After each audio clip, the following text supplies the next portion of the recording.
So how do you use your iPhone camera instead of the Mac camera, right? Let's explain that. So if you're new on this channel, most definitely subscribe below because you will then not miss any tutorials in the future. So there are a few places where the camera can be used, especially in the FaceTime department. A lot of people use that for like video calls and whatnot. But in there, what you can basically do is to go at the top panel at the top and select the video option, and this will let you pick a camera, right? So by default it's going to go with your built-in like MacBook camera, but you could also switch to a different phone if you have it available and nearby.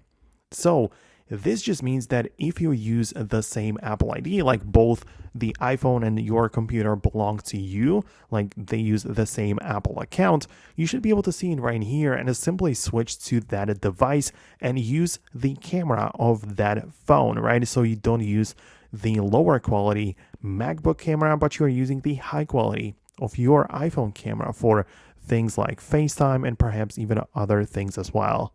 As I say, in other places it might work exactly the same, where you essentially switch to a different input for the camera and don't have to rely on the built-in kind of low res camera, even though the MacBook cameras aren't that bad actually, but obviously the one on the iPhone will be better. So that's all I wanted to share with you. Most definitely let me know what you think below. Thanks a lot for watching, and I'll see you later in the next tutorials as well.